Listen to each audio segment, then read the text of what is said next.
Что его? Гонишь, ё-моё? Саня!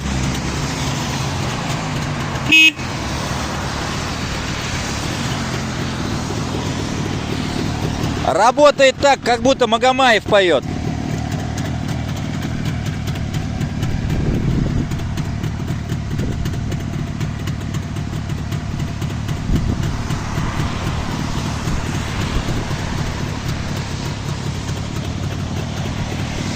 Просто без слов. Просто смотрю и наслаждаюсь.